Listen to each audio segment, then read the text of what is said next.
আসসালামু আলাইকুম প্রিয় আহ, ষষ্ঠ কোনো বিজ্ঞপ্তিতে আবেদনকারী ভাই বোনেরা, সবাইকে আমার শুভেচ্ছা। আমি এখন যে বিষয়টা দেখাবো সেটি হচ্ছে এমপি আবেদন করার সময় কোন কোন ডকুমেন্টস গুলো আপনাকে আপলোড করতে হবে অনলাইনে, সেই বিষয়গুলোই আমি আপনাদেরকে দেখাবো। তাহলে চলুন দেখি ভিডিওটা। আপনি আপনার ডেস্কটপ বা কম্পিউটার ওপেন করবেন, করে আপনি একটা ব্রাউজার ওপেন করবেন। দেখেন,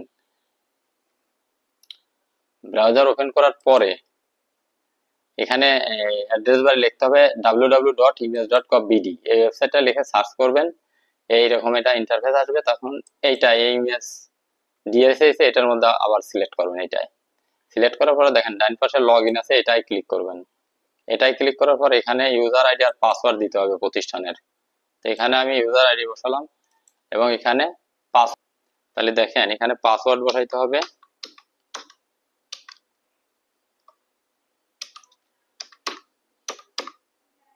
পাসওয়ার্ড বসায় এখন লগ ইন করতে হবে।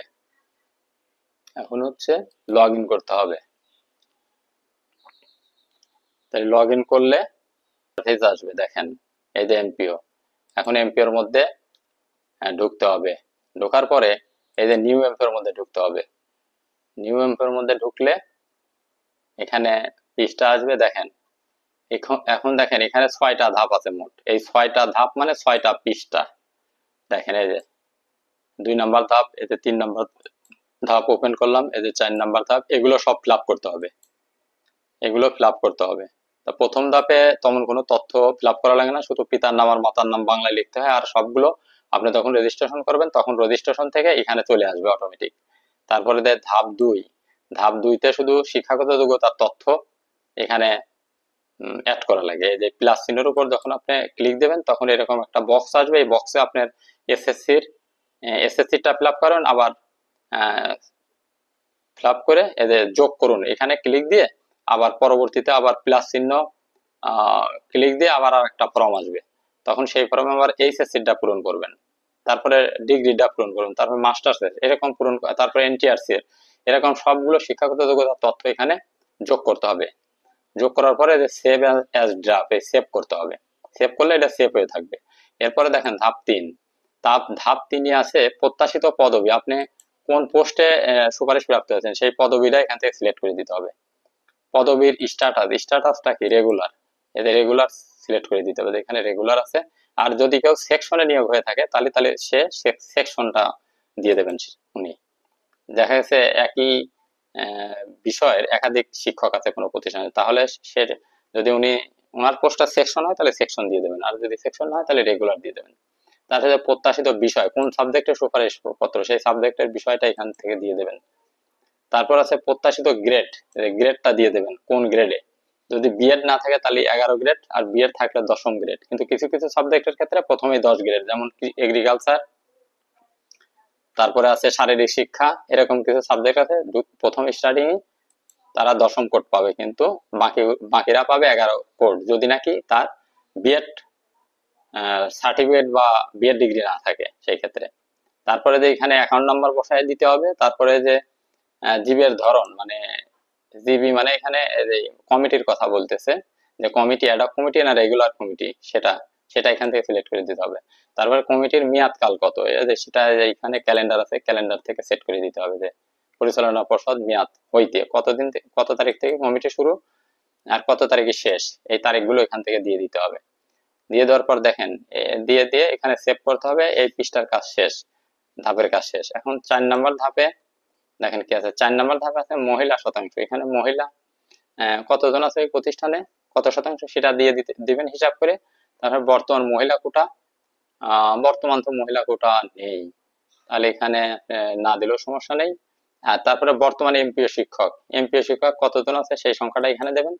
আর যে বর্তমানে এমপিও শিক্ষকের মধ্যে মহিলা শিক্ষক কতজন আছে, যে টোটাল ওমেন টিচার, সেটা এখানে লিখে দেবেন। আচ্ছা, লিখে দেওয়ার পরে চলে আসবেন হচ্ছে এসে এই যে রেজুলেশন। এখন আপনাকে 3টা রেজুলেশন দিতে হবে এখানে। 3টা রেজুলেশনের এখানে এই যে পোস্ট ভ্যাকেন্ট, যেটা আমি বলেছিলাম যে পোস্ট ভ্যাকেন্ট মানে শূন্য পদ ঘোষণার একটা রেজুলেশন প্রথম 1 নম্বরে। তো এখানে যে এটা বাম পাশে ক্লিক করলে এদের রেজুলেশনের এখানে বসাইতে হবে শুধু রেজুলেশনের তারিখ আর মিটিং নম্বর আর বিবরণ, কি বিষয়ে মিটিং হয়েছিল সেটা এখানে লিখে দেবেন, আর মিটিং এর রেজুলেশনের তারিখ দিয়ে দিতে হবে আর মিটিং নম্বর দিতে হবে। এটা দিয়ে সেভ করতে হবে, এদের সংরক্ষণ করুন, এখানে সংরক্ষণ করলে সেভ হয়ে যাবে। এরকম আপনাকে এই পোস্ট ভ্যাকেন্ট এই রেজুলেশনটা দিতে হবে, আর হচ্ছে দিতে হবে অ্যাপয়েন্টমেন্ট অ্যাপ্রুভাল রেজুলেশন। এই অ্যাপয়েন্টমেন্ট আপনাদের নিয়োগপত্র অনুমোদন হলো সেইটা দিয়ে দেবেন, সেইটার রেজুলেশনের তারিখ, মিটিং নাম্বার আর হচ্ছে মিটিং এর বিবরণ। মিটিং এর বিবরণ এখানে সংক্ষিপ্তভাবে লিখে দেবেন যে অমুককে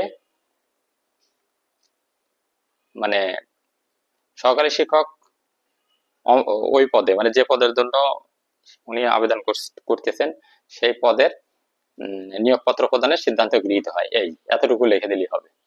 আর হচ্ছে রেজুলেশন নাম্বার, মিটিং নম্বর লিখে সেভ করবেন। এরপরে আরেকটা রেজুলেশন দিতে হবে হচ্ছে জয়েনিং অ্যাপ্রুভাল। এই যে জয়েনিং অ্যাপ্রুভাল রেজুলেশন, এটাও একই সিস্টেম ওইটার মতো, এটার পর ক্লিক দিয়ে রেজুলেশনের তারিখ দিতে হয়, মিটিং নম্বর দিতে হবে, বিবরণ দিতে হবে, দিয়ে আপনি সেভ করবেন। সেভ করার পরে আর এটা আছে প্রতিনিধি তথ্য, এটা আপনাদের লাগবে না, এটা হচ্ছে কমিটি নিয়োগের ক্ষেত্রে লাগে, এটা দরকার নাই। তারপরে হচ্ছে আপনি এই পৃষ্ঠার কাজ শেষ হলে সেভ দেবেন, যে এখানে সেভ অ্যাজ ড্রাফট সেভ দিতে হবে। এরপরে 5 নাম্বার ধাপে যাবেন। 5 নাম্বার ধাপ হচ্ছে মেধা তালিকা। দেখেন এই মেধা তালিকার উপর ক্লিক দেবেন, ক্লিক দিলে আপনার নাম ইংরেজিতে লিখবেন, এনটিআরসি এর ফলাফল লিখবেন, তারপরে মেধাক্রমটা লিখবেন, কত মেধাক্রম আপনি, এনটিআরসি এর উত্তীর্ণ বছর লিখবেন, বছর কত বছর, এই যে বছর এখানে ড্রপ ডাউন মেনু থেকে সিলেক্ট করে দেবেন কত সালে পাস এনটিআরসি সেটা দিবেন। মন্তব্য আপনি না দিলেও সমস্যা নেই। আচ্ছা, এটা তারপর যোগ করবেন, মানে সেভ করবেন। সেভ করার পর এটা সেভ হয়ে যাবে। এরপরে এখানে আর কোনো কাজ নেই, যে সংশ্লিষ্ট পদ সংক্রান্ত তথ্য, মামলা আছে কিনা বা অভিযোগ আছে কিনা, এগুলো দরকার নেই, এগুলো আপনি কিছু টিক মার্ক করবেন না। এখন ধাপ 6, ধাপ 6 হচ্ছে মূল কাজ, আবেদনের মূল কাজ কিন্তু ধাপ 6, কারণ এখানে গুরুত্বপূর্ণ ডকুমেন্ট গুলো আপলোড করতে হবে। দেখেন প্রথমে আছে ইনস্টিটিউট হেড ফরওয়ার্ডিং, তার মানে প্রধান শিক্ষা প্রতিষ্ঠান প্রধানের ফরওয়ার্ডিং যাবে, যে আপনার এমপি ভুক্তির জন্য একটা আবেদনপত্র যাবে প্রধান শিক্ষক কর্তৃক, সেই আবেদনপত্রটা এখানে আপলোড করতে হবে। তারপর আছে fill up applicant information form, এখানে একটা ফর্ম আছে, যে ফর্মটা আমি আমার পেজে দিয়েছিলাম, 3 পৃষ্ঠার একটা ফর্ম, সেটা ফিল আপ করে এখানে আপলোড করতে হবে। তারপরে একাডেমিক সার্টিফিকেট এসএসসি দিতে হবে, একাডেমিক সার্টিফিকেট এইচএসসি দিতে হবে, একাডেমিক সার্টিফিকেট বিএ দিতে হবে, একাডেমিক সার্টিফিকেট এমএ যদি থাকে দেবেন, একাডেমিক সার্টিফিকেট আদার্স যদি অন্য কোনো সার্টিফিকেট থাকে সেখানে সেই সার্টিফিকেটে আদার্সে দিতে হবে। তারপরে বিএড থাকলে যে বিএড সার্টিফিকেট দিতে হবে। আর দেখেন পাশে সব অরিজিনাল লেখা আছে, এগুলো সবই অরিজিনাল দিতে হবে, অরিজিনালটা ছবি করে বা স্ক্যান করে দিতে হবে এখানে। এখন দেখেন তারপরে আছে যে এনটিআরসি এর সার্টিফিকেট, এখানে এনটিআরসি এর সনদপত্রটা দিতে হবে। তারপরে যে মার্কশিট অফ ব্যাচেলর ডিগ্রি, এখানে যে আমি কিন্তু পেজে বলেছিলাম যে ডিগ্রি বা অনার্স পাশের আপনার মার্কশিটটা এখানে দেওয়া লাগবে, এদের নম্বর পত্রটা। তারপরে অ্যাপয়েন্টমেন্ট লেটার দেবেন, তারপরে জয়েনিং লেটার দিবেন, মানে নিয়োগপত্র এবং যোগদান পত্র। তারপরে এখানে আছে bank account slip and certificate, ব্যাংকে যে আপনি ব্যাংক অ্যাকাউন্ট যখন খুলবেন 500 বা 1000 টাকা জমা দেবেন, সেটার রিসিপ্টটা এবং একটা ব্যাংক থেকে প্রত্যয়নপত্র আনতে হবে, সেই প্রত্যয়নটা রিসিপ্টটা একসাথে অ্যাটাচ করে এখানে দিয়ে দিতে হবে। এদের নং অফ স্টুডেন্ট রিলেটেড সাবজেক্ট, এখন রিলেটেড সাবজেক্ট যদি আপনি কোনো বিশেষ সাবজেক্টে নিয়োগপ্রাপ্ত হন, তাহলে এখানে সেই সাবজেক্টের স্টুডেন্ট কতজন আছে সেটা এখানে দিয়ে দিতে হবে। যেমন যদি কেউ জীববিজ্ঞানে নিয়োগপ্রাপ্ত হন, তাহলে জীববিজ্ঞানে সায়েন্সের স্টুডেন্ট কতজন আছে এখানে দিয়ে দিতে হবে। আবার যদি কেউ কোনো কারিগরি সেকশনে হয়, তাহলে সে কারিগরি শিক্ষার্থীর সংখ্যা এখানে দিয়ে দিতে হবে। এরপর আছে লাইব্রেরি পার্টিকুলার, লাইব্রেরির তথ্য একটা স্কুল প্যাডে লিখে হেড স্যারের সই দিয়ে সেখানে এই কাগজটা আপলোড করতে হবে, লাইব্রেরি। তারপর আছে ল্যাবরেটরি পার্টিকুলার, এটাও একই সিস্টেম, স্কুল প্যাডে ল্যাবরেটরির কিছু তথ্য যে যে জিনিসপত্র আছে সেগুলো লিখে এখানে আপলোড করতে হবে। টিচার স্টাফ প্যাটার্ন স্টেটমেন্ট, এখানে আপনার স্কুলে ওই প্রতিষ্ঠানে কতজন শিক্ষক কর্মচারী আছে তার সম্পূর্ণ একটা তালিকা তৈরি করে এখানে আপলোড করতে হবে। সেই তালিকা এই টিচার স্টাফ বা শিক্ষক প্যাটার্ন এই তালিকা কিন্তু আমার পেজে অলরেডি আমি নমুনা হিসেবে দিয়ে দিছি একটা। এরপর আছে এদের দেখেন রিজাইন ডেট, রিজাইন বা ডেথ সার্টিফিকেট, যদি কেউ রিজাইন দিয়ে থাকে সেই পদে যদি আপনি যোগদান করেন তাহলে এখানে সেই উনার রিজাইন যে আগে ছিল তার রিজাইন পত্রটা এখানে আপলোড করতে হবে। আবার যদি মৃত্যুবরণ করে তাহলে ডেথ সার্টিফিকেটটা এখানে আপলোড করতে হবে। নন ডুয়াল ব্যাংক সার্টিফিকেট অরিজিনাল, এই নন ডুয়াল ব্যাংক সার্টিফিকেট যদি আপনার প্রয়োজন হয় তাহলে লাগবে, সবার জন্য এটা লাগবে না। এরপরে লাস্ট রিকুইজিশন অফ ইনস্টিটিউট, এটা হচ্ছে স্কুলের প্রতিষ্ঠানের একটা স্বীকৃতিপত্র আছে, ওটা প্রতিষ্ঠান প্রধানের কাছে আছে, ওইটা এখানে আপলোড করতে হবে। তারপর আছে approval letter of present SMC, যে কমিটির যে চিঠি সেটা এখানে আপলোড করতে হবে। তারপর লোকেশন সার্টিফিকেট, এটা চেয়ারম্যান থেকে একটা লোকেশন সার্টিফিকেট এখানে নিতে হবে, তবে আপনাদের জন্য নেওয়া লাগবে না। এই যে হোয়ার নেসারি, এটা যার প্রয়োজন, এটা আপনারা এনটিআরসির মাধ্যমে নিয়োগ, কিন্তু আপনাদের জন্য এটা লাগবে না। এখানে প্রযোজনা লিখে, স্কুল প্যাডে একটা প্রযোজনা লিখে এটা এখানে সাবমিট করে দেবেন। তারপরে এই যে রেজুলেশন ফর এসএমসি, যে 3টা রেজুলেশনের কথা বলতে, সেই 3টা রেজুলেশন একটা ফাইল তৈরি করে এখানে আপলোড করতে হবে। এই যে original news paper and adverse adverse এই যে original news paper and original news পেপারটা এখানে আপনি, এখানে একটা বিষয় বলি যে এখানে অরিজিনাল নিউজ পেপারটাই যে আপনাকে আপলোড করতে হবে এমন কোনো কথা নেই। এখানে আপনি ওই যে মূলত ওই যে সার্কুলারটা দিচ্ছ, যে ষষ্ঠ গণবিজ্ঞপ্তির যে সার্কুলারটা, নিয়োগ সুপারিশের যে সার্কুলার, সেই সার্কুলারের আপনার ওয়েবসাইট থেকে ডাউনলোড করে এখানে দিয়ে দিতে পারবেন। ঠিক আছে, এখানে পেপার দেওয়া লাগবে এমন কোনো কথা নেই, এখানে আপনি ওই সার্কুলারটা দিলেও হবে অনলাইন থেকে ডাউনলোড করে। এরপর হবে ফার্স্ট এমপিও কপি ইনস্টিটিউট, ওই শিক্ষা প্রতিষ্ঠানের যে প্রথম এমপিও কপি আছে সেটা এখানে দিতে হবে। Last MPO copy of institute, ওই শিক্ষা প্রতিষ্ঠানের শেষ এমপিও কপিটা এখানে আপলোড করতে হবে। অরিজিনাল রিক্রুটমেন্ট রেজাল্ট সিট, এখানে আপনারা যে এনটিআরসি এর রেজাল্ট পেলেন 19 তারিখে, সেই রেজাল্ট শিটটা প্রিন্ট করে এখানে আপলোড করতে হবে, এই অরিজিনাল রিক্রুটমেন্টের রেজাল্টের এই জায়গা। তারপর আছে recommendation letter of NTRC, NTRC যে সুপারিশ পত্র পেয়েছেন সেটা এখানে আপলোড করতে হবে। তারপর আছে approval letter of present SMC, এখানে কমিটির চিঠি আপলোড করতে হবে। কমিটির চিঠিটা 2 জায়গায় আপলোড করতে হয়, ওখানে একবার এখানে একবার। তারপরে সাবজেক্ট অ্যাপ্রুভাল সেকশন ওপেনিং, এই যে এখানে যারা ওই প্রতিষ্ঠানের যে সাবজেক্ট অ্যাপ্রুভালের যে চিঠিগুলো আছে, সব চিঠিগুলো একটা ফাইল বানায় এখানে আপলোড করতে হবে।